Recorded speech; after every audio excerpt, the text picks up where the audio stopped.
삶의 터전을 일구어 왔겠습니까? 거기에 집을 세우고 또 직장과 사업을 하고 목축을 하면서 삶의 터전을 나름대로 세워왔는데 그걸 다 포기하고 예루살렘으로 돌아가서 새로 시작해야 되는 겁니다. 쉬운 일이 아니죠. 또한 정서적으로 어려움이 많았을 것입니다. 이미 포로로 끌려왔던 1세대의 사람들은 나이 많아서 많은 사람들이 돌아가셨습니다.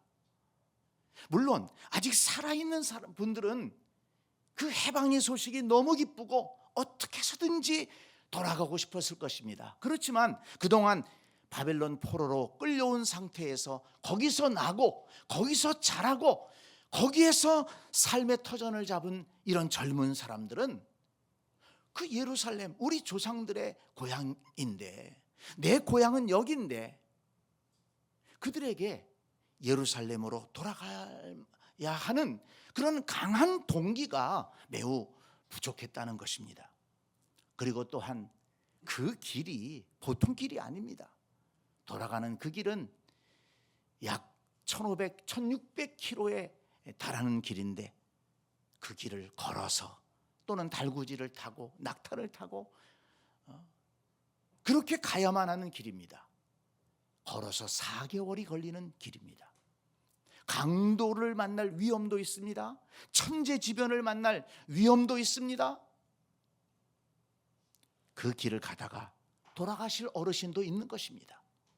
쉽게 결정할 수 있는 일이 아닙니다.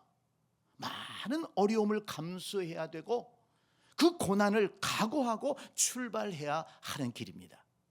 그런데 여러분, 그 어려운 일이 이루어졌다는 것입니다. 유다 백성들 가운데 5만여 명의 사람들이 예루살렘으로 돌아가겠다. 돌아가서 어떤 어려움을 겪더라도 그것을 감수하고 성전을 재건하고 그곳에서 예배드리겠다. 그렇게 일어났다는 것입니다. 여러분, 어떻게 그런 어려운 일이 가능했을까요? 말씀을 보면 가장 큰 동기는 무엇입니까? 하나님께서 감동해 주셨다는 것입니다. 이 에스라 1장 2절 말씀을 보면 1절 2절을 보면 하나님께서 고레스 왕의 마음을 감동시키셔서 이방인의 왕의 마음을 감동시키셔서 유다 백성들을 돌아가게 그런 해방의 칙령을 내리도록 했다는 것입니다. 그리고 1장 5절 말씀을 보면 유다 백성들의 마음을 또한 하나님은 감동시키셔서 그 어려운 결정을 하게 하시고 예루살렘으로 돌아가겠다고 일어나게 하셨다는 것입니다. 하나님의 감동이 사람들의 마음을 움직였다는 것입니다. 성도 여러분, 하나님의 일은 하나님께로부터 은혜의 감동을 받은 사람들이 하게 된다는 것을 깨닫게 됩니다. 하나님의 일은 의무로 하는 게 아닙니다. 하나님의 일은 마지못해서 떠밀려서 하는 게 아닙니다. 억지로 하는 게 아닙니다. 하나님의 일은 하나님께 은혜를 입은 백성들이 그 은혜의 감동을 받아서 그 은혜에 감사하면서 헌신하며 하는 것이 하나님의 일인 것입니다. 오늘 우리 시대에도 하나님은 사람들의 마음을 감동시키셔서 어려운 일들을 행하고 계십니다. 하나님께서 우리의 심령에 감동을 주실 때 우리도 그 감동에 응답하고 주님 내게 말씀하실 때 아멘으로 반응할 수 있는 하나님과 함께 어려운 일들을 감당해 나아가는 그런 우리가 되기를 소원합니다. 또한 많은 유다인들의 마음을 감동시키고 흥분시키고 일어나게 한 것은 그 어려운 결단을 하게 만든 것은 단순히 예루살렘으로 돌아가라 이 명령이 아니라는 거예요. 돌아가서 그곳에 성전을 다시 세워라. 그리고 그곳에서 예배해라. 여러분, 이것이 많은 사람들의 마음을 감동시키고 흥분하게 했다는 것입니다. 왜 그렇습니까? 유대 백성들에게 예루살렘은 하나님이 주신 땅입니다. 거기에 성전을 세우는 것은, 이것은 정말 바라고 소원하던 바입니다. 예루살렘 성전이 무너지는 것을 목격했던 사람들은 그 쓰라린 아픔이 있지 않습니까? 그런데 다시 돌아가서 그 무너진 성전을 다시 세우고 그곳에서 하나님을 예배한다는 것, 그것은 유다 백성들에게는 간절한 소망이요 기도 제목이었습니다. 그것이 언제 이루어질까? 정말 그것이 이루어질 수 있을까? 정말 그런 일이 있을 수 있을까? 기도하고 바라던 소망이었는데 그게 이루어진 거예요. 그게 왕의 입을 통해서 칭령으로 내려진 것입니다. 돌아가서 성전을 세우고 예배해라. 하나님의 크신 은혜가 임한 것입니다. 왕의 칭령은 하나님의 응답이었습니다. 그러니까 유다 백성들이 일어나서 그 어려움을 감수하고 가겠다, 그렇게 결정을 내린 것입니다. 지난 주일에 여기까지 말씀을 드렸습니다. 그런데 성경 말씀을 보면 또 한 가지 아주 중요한 동기가 있습니다. 그것은 하나님의 도우심을 확신했다는 것입니다. 그 결정을 내린 사람들, 삶의 터전을 포기하고, 지금까지 읽어놓은 삶의 터전을 포기하고 새로운 땅에 가서 다시 시작하겠다고 그런 어려움을 각오한 사람들, 어떻게 그 어려움을 각오할 수 있었을까? 하나님께서 도와주실 것이다. 하나님께서 힘 주실 것이다. 하나님이 길을 열어주실 것이다. 확신하는 믿음이 있었다는 것입니다. 돌아가서 무엇을 어떻게 먹고 살까? 그런 걱정이 당연히 있지 않겠습니까? 그 길이 먼 길이라고 했는데 그 가는 길 동안 쓰러질 수도 있고 많은 어려움을 겪을 수가 있는데 그 어려운 길을 가겠다고 결심하는 것, 어떻게 그 결심을 할 수 있었을까? 그 길을 하나님께서 지켜주실 것이다. 하나님이 인도하실 것이다. 안전하게 보호해 주실 것이다. 그들에게는 하나님을 믿는 믿음이 있었다는 것입니다. 에스라 8장 말씀을 한번 보겠습니다. 에스라 8장 22절 말씀.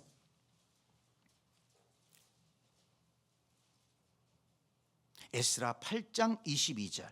이는 우리가 전에 왕에게 아뢰기를, 우리 하나님의 손은 자기를 찾는 모든 자에게 선을 베푸시고. 여러분 거기에 밑줄을 쳐놓으세요. 우리 하나님의 손은 자기를 찾는 모든 자에게 선을 베푸시고 자기를 배반하는 모든 자에게는 권능과 진노를 내리신다 하였으므로 길에서 적군을 막고 우리를 도울 보병과 마병을 왕에게 구하기를 부끄러워하였습니다. 그랬습니다. 유대의 백성들의 마음에는 우리 하나님의 손은 자기를 찾는 모든 자에게 선을 베푸신다, 이런 믿음이 있었다는 것입니다. 그래서 여러분 에스라 3장 31절 말씀을, 8장 31절을 보세요. 거기 내려가서 31절을 보세요. 첫째 달 12일에 우리가 아호와 강을 떠나 예루살렘으로 갈새 우리 하나님의 손이 우리를 도우사 대적과 길에 매복한 자의 손에서 어떻게 하셨다? 건지시니라. 무슨 말씀입니까? 유다 백성들의 믿음대로 됐다는 것입니다. 하나님께서 지켜주실 것을 믿고 출발한다. 하나님은 자기를 찾는 자들을 보호하신다. 그런 믿음을 가지고 출발했는데 그 믿음대로 하나님께서 지켜주셨다는 말씀입니다. 안전하게 도착할 수 있었다는 것입니다. 여러분 생각해 보세요. 예루살렘으로 돌아가겠다고 마음에 다짐하고 삶의 터전을 포기하고 출발했던 사람들, 하나님이 주시는 감동을 따라서 움직였습니다. 성전을 다시 짓고 예배하겠다는 소망을 가지고 출발했던 그 사람들, 하나님의 도우심을 믿고 출발했던 그 사람들, 얼마나 귀한 사람들입니까? 그런데 생각해 보니까 그들은 그 바벨론 포로로 끌려가 비참하고 낯선 땅에 던져졌지만, 그렇게 70년을 살았지만, 또한 그 포로로 끌려간 자리에서 태어나고 그곳에서 태어나 살았지만, 여러분 보세요. 그들은 하나님의 백성으로서의 정체성을 잃어버리지 않고 있었다는 것입니다. 하나님을 사랑하고 하나님께 드리는 예배를 사모하고, 그러면서 그 포로로 끌려온 땅에서 회복의 은혜를 기대하면서 기도하면서 그 모진 세월을 믿음으로 견뎌왔다는 것입니다. 그런데 그런 믿음의 사람들에게 하나님께서 말씀대로 응답해 주신 것입니다. 포로로 끌려온 그들에게 해방의 소식을 주셨고, 그렇게 성전이 무너진 것을 바라보면서 가슴 아팠던 사람들에게 성전을 다시 세울 수 있고 그곳에서 예배할 수 있는 길을 열어주신 것입니다. 여러분, 70년의 포로 생활이 얼마나 어려웠겠습니까? 그 1600km 되는 길을 끌려온 거예요.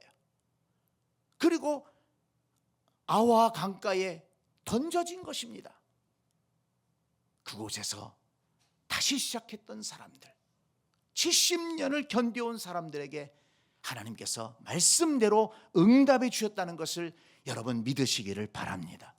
믿음을 지키고 예배의 자리를 지키고, 그들은 예루살렘 성전은 무너졌지만 그 포로로 잡혀간 자리에서 오늘날로 말하면 교회, 회당을 세우고, 회당에 모여 마을마다 회당을 세우고 그 회당에서 모여서 안식일마다 모여서 예배하고 율법의 말씀을 배우고 하나님의 백성으로서의 정체성을 지켜왔다는 것입니다. 그렇게 견뎌왔더니 하나님께서 복된 소식을 들려주신 것입니다.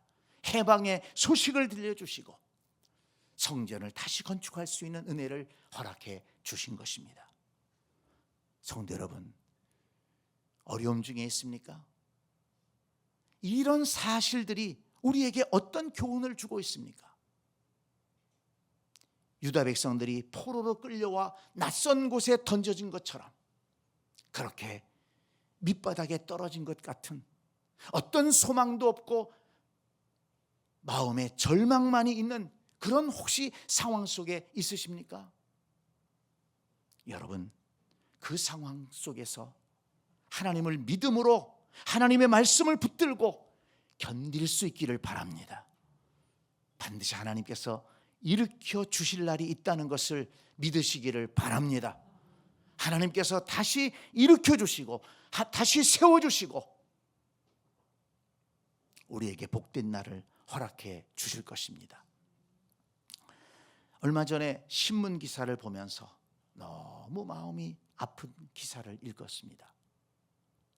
여러분, 인천공항을 가다 보면 인천대교가 있습니다. 그 인천대교를 가끔 건너게 되는데 그 인천대교를 건널 때마다 드는 생각이 참 아름답다. 정말 멋있다.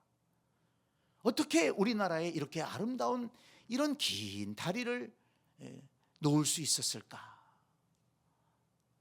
참 그 경치를 때로 감상하면서 그 다리를 건넙니다.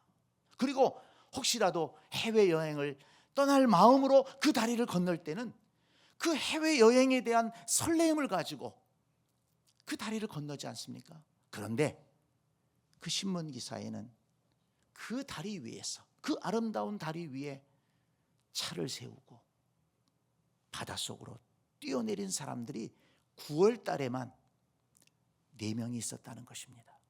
그들을 찾을 수가 없다는 거예요. 한마디로 극단적인 선택을 했다는 것이죠. 그리고 자료를 찾아보니까 그 인천대교가 세워진 이후로 거기에서 뛰어내린 사람들이 약 80여 명이 된다고 합니다. 그뿐이겠습니까? 우리나라가 자살률이 세계 제1위라고 하지 않습니까? 그분들의 사정을 들어보면 다 사정이 어려운 사정일 것입니다. 얼마나 어려우면, 얼마나 힘들면 그런 선택을 했겠습니까? 그러나 여러분, 오늘 우리는 하나님을 믿는 백성으로서 우리는 이 말씀을 읽으면서 이 유다 백성들이 포로로 끌려가면서 그 포로로 끌려가는 것이 얼마나 비참한 행렬입니까? 그렇게 끌려가서 낯선 땅에 내던져져서 1년도 아니고 2년도 아니고 10년도 20년도 아니고 70년을 살았습니다. 그 긴 세월을 견뎠습니다. 하나님의 말씀을 붙들고 정말 그 말씀이 이루어질까? 의심도 들었지만 그러나 그들은 하나님의 백성으로서의 정체성을 지키면서 안식일마다 회당에 모여서 말씀을 읽고 기도하며 하나님의 은혜를 구했을 것입니다. 그런데 어느 날 정말 그 무너질 것 같지 않던 바벨론이 무너졌습니다. 그리고 새롭게 페르시아 왕국이 세워졌는데 그 왕국의 고레스 왕이라는 사람이 유다 백성들을 향해서 돌아가라는 거예요. 자유를 준다는 것입니다. 성전을 지으라는 것입니다. 그리고 성전 짓는 데 필요한 물자까지도 대주겠다는 것입니다. 그리고 그곳에서 예배하라는 것입니다. 70년 동안 해왔던 기도가 응답이 되었습니다. 예레미야 선지자를 통해서 전해주었던 그 말씀이 응답되었습니다. 견디고 버티고 버텼더니 하나님의 응답이 임했습니다. 성도 여러분, 버티십시오. 어떤 어려운 상황에도 버티십시오. 쓰러지지 말고 말씀을 붙들고 하나님의 응답하심을 바라보면서 버티시기 바랍니다. 버티는 자가 승리하는 자입니다. 버티면 하나님의 응답의 말씀을 들을 수 있습니다. 하나님이 열어주시는 새로운 길을 발견할 수 있습니다. 죽은 자에게는 이 땅에서 더 이상 소망이 없어요. 믿음을 가지고 버티는 자에게는 소망이 있습니다. 하나님이 응답해 주시는 것을 경험할 수 있는 기쁨의 날이 있습니다. 하나님 말씀을 붙들고 끝까지 버티고 응답을 경험하고 하나님의 축복을 경험하는 저와 여러분들이 될 수 있기를 간절히 축복합니다. 그런데 오늘 본문 에스라 3장 1절 말씀을 보니까 바벨론에서 돌아온 이스라엘 자손이 각자의 성읍에 흩어져서 살았습니다. 그렇죠. 옛날 조상들이 하나님께로부터 받은 그 기업, 그 땅에 가서 살았던 것입니다. 다시 삶의 터전을 세우느라고 얼마나 수고하고 애를 썼겠습니까? 그런데 7째 달에 일제히 예루살렘에 모였다고 했습니다. 왜 모였을까요? 왜 모였을까요? 2절 말씀에서 그 이유를 알려주고 있습니다.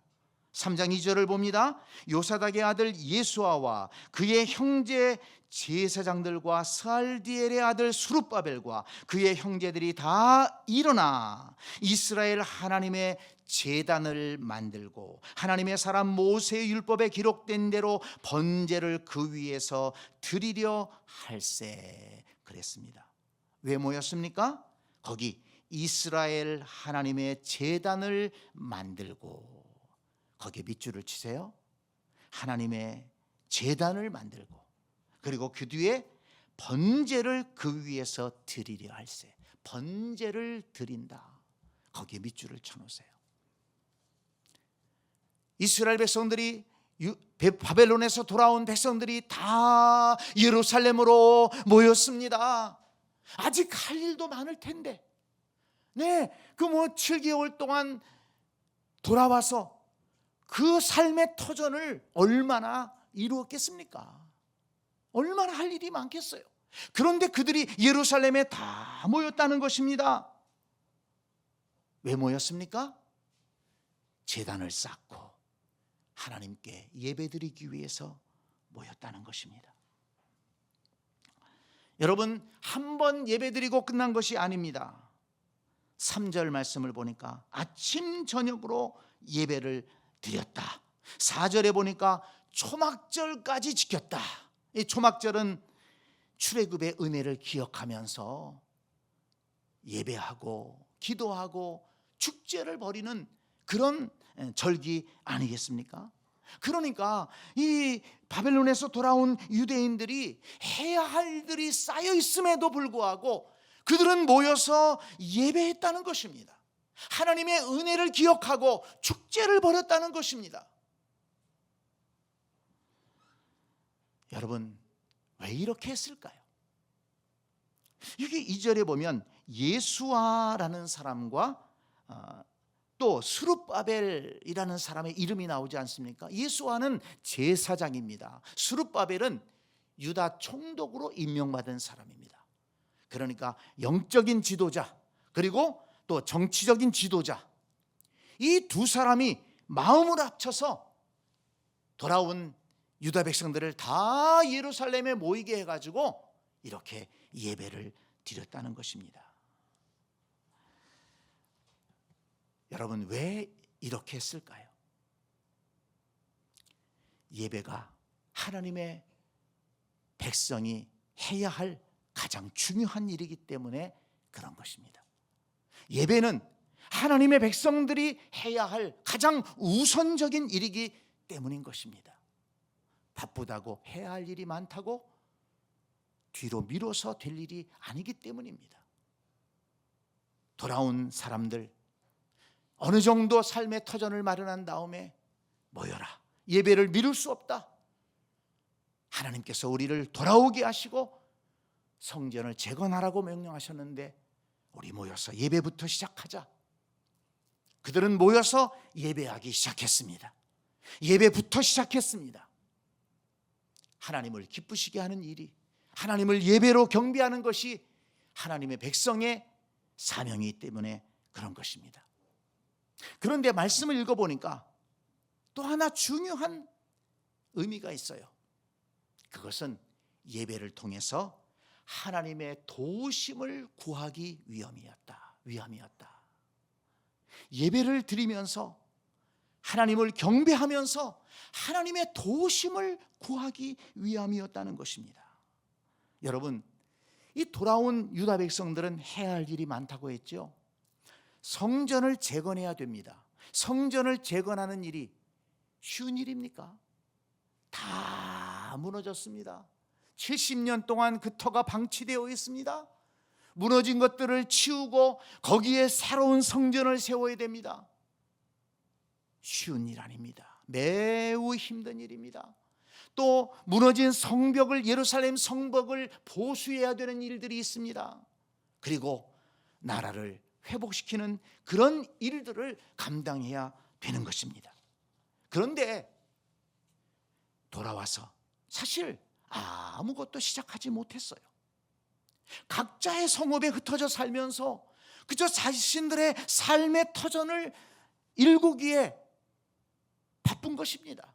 그것도 다 제대로 하지를 못했어요. 그런데 또 하나 3절에 보면, 3절을 보세요. 우리가 모든 나라 백성을 두려워하여 그랬습니다. 그들을 두렵게 하는 것이 있었다는 것입니다. 그들이 누굽니까? 유다 백성들이 포로로 잡혀가서 70년 동안 살 동안 그 땅이 비어 있었으니까 주변의 다른 민족들, 그런 사람들이 들어와서 살았던 것입니다. 그런데 아니 그 포로로 잡혀가서 소식이 없던 유다 백성들이 돌아온 거예요. 5만여 명이 한꺼번에 돌아온 것입니다. 그리고 내 땅 내놔라 소유권을 주장하고 거기에 다시 집을 짓고 거기에 다시 농사를 짓고 목축을 하면서 삶을 시작하니까 그곳에 살았던 그 사람들이 좋을 리가 없지 않습니까? 거기에 얼마나 많은 갈등이 있었겠습니까? 그 갈등 속에서 위협을 느끼는 거예요. 아니 저 유다 백성들이 다시 돌아와서 우리가 지금까지 살아왔던 터전을 빼앗고 있어. 그냥 빼앗길 수 없어. 그들은 뭉칠 수밖에 없고 유다 백성들을 향해서 저항할 수밖에 없었을 것입니다. 그런 어려움이 있는 거예요. 그것이 얼마나 강했는지 두려울 정도였다는 것입니다.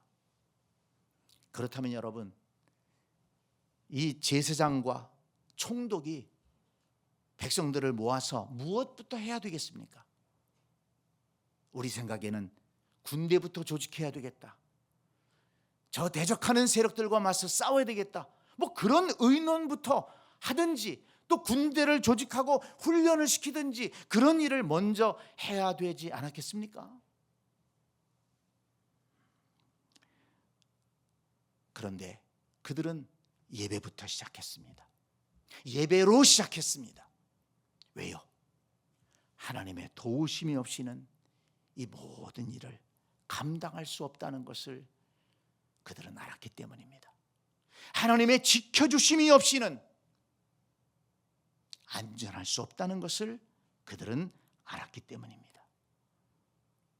고레스 왕의 마음을 감동시켜서 해방의 은혜를 주신 하나님께서 또 유다 백성들의 마음을 감동시키셔서 그 먼 길을 이동해서 고향으로 돌아오게 하신 그 하나님께서 지금 이 예루살렘 땅에 역사하셔서 하나님이 은혜를 주셔서 하나님이 지켜주셔서 여기에서 또한 하나님의 은혜 역사를 이루어 주셔야 한다는 것입니다. 그런 믿음이 있었기 때문에 그들은 예배부터 시작하고 하나님 앞에 간절하게 예배하며 하나님의 도우심을 구했던 것입니다. 앞에서도 말씀을 읽었습니다마는 우리 다시 한번 에스라 8장의 말씀을 읽어보겠습니다. 에스라 8장 21절,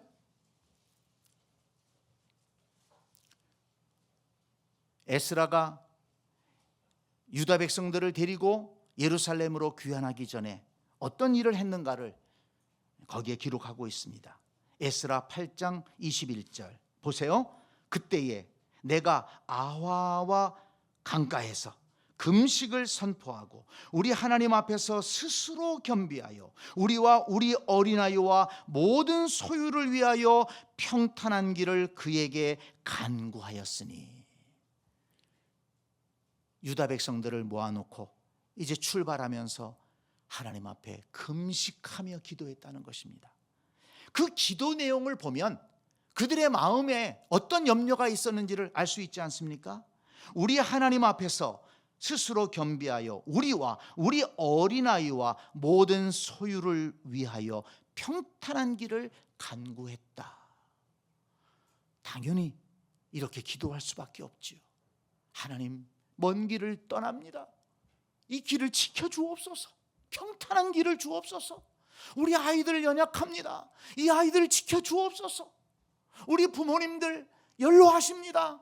그 먼 길 떠납니다. 지켜주옵소서.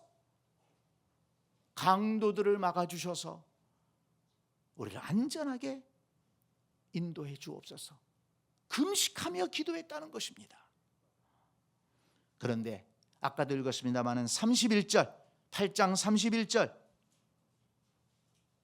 23절 말씀을 보겠습니다. 먼저 23절 말씀 같이 읽습니다. 시작. 그러므로 우리가 이를 위하여 금식하며 우리 하나님께 간구하였더니 그의 응낙하심을 입었느니라. 금식하며 우리 하나님께 간구하였더니 그의 응낙하심을 입었느니라. 하나님이 응답해 주셨다는 것입니다. 그 응답한 결과가 31절 같이 했습니다. 첫째 달 12일에 우리가 아하와 강을 떠나 예루살렘으로 갈새 우리 하나님의 손이 우리를 도우사 대적과 길에 매복한 자의 손에서 건지신지라. 하나님의 손이 우리를 도우사 대적과, 그 길에도 대적이 있었다는 거예요. 매복한 자들이 있었다는 것입니다. 강도들이 있었다는 거예요. 그런데 그들의 손에서 건지신지라. 하나님의 손이 강도들의 손에서 이스라엘 백성들을 지켜주셨다는 것입니다.